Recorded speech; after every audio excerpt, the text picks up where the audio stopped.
Hey y'all. So today we move on to the fourth woman listed in the genealogy of Jesus given in Matthew. And we've talked about Tamar and Rahab and Ruth. And now we talk about Bathsheba. I think sometimes we just, not cringe, cringe is totally the wrong word, but we shake our heads, or we feel sorry, or it's just a bad experience all around when we get to Bathsheba. The really, really interesting thing about the way that it's listed in Matthew is that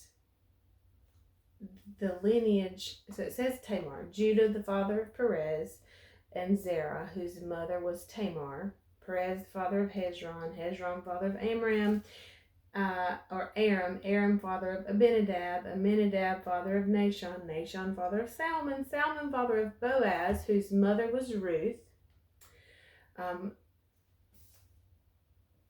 Boaz father of Obed. Let's see. I said that all wrong. Let's go back to verse 5.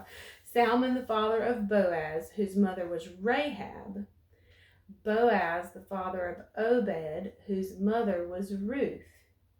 Obed, the father of Jesse. Jesse, the father of King David. King David, the father of Solomon, whose mother had been the wife of Uriah. So the crazy thing is that in Matthew, he does not even say her name. Bathsheba is not even mentioned. She's not even mentioned by name in the genealogy. But she's there because we know that the wife of Uriah, or who had been the wife of Uriah, was Bathsheba. So her account, I just lost my page, my fingers in the page. Oh my goodness. Give me just a moment to get back there, and I will apologize profusely that I lost my page. Here we go. This is 2 Samuel chapter 11. And in the spring, when the kings go forth to battle, David sent Joab with his servants and all Israel, and they ravaged the Ammonites' country and besieged Rabbah.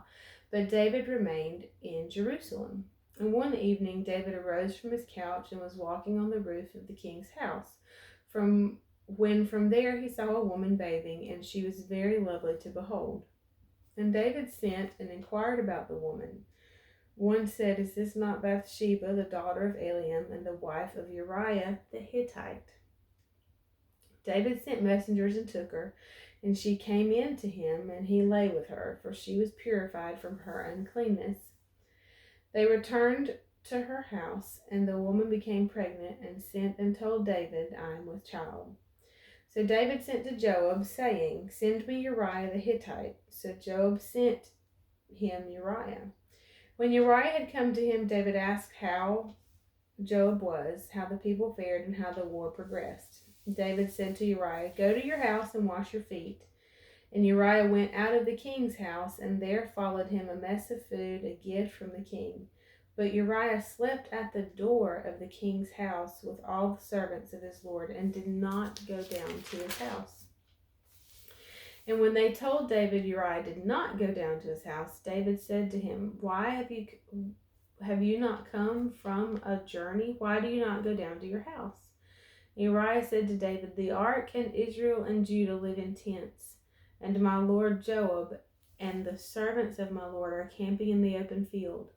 Shall I then go to my house to eat and drink and lie with my wife? As you live and as my soul lives, I will not do this thing." So they go back and forth, and you know the story as well as I do. Uriah does not go home, so David sets up to have him slain in battle. And of course, he is killed in battle, and David brings Bathsheba and takes her as his wife. Nathan, the prophet of God to David, comes in and talks to David in a parable.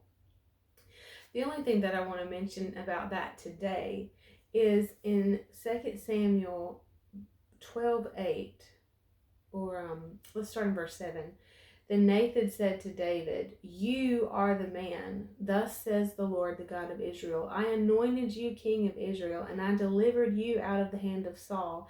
And I gave you your master's house, your master's wives into your bosom, and gave you the house of Israel and Judah." And listen to what God says. He says, "And if that had been too little, I would have added that much again."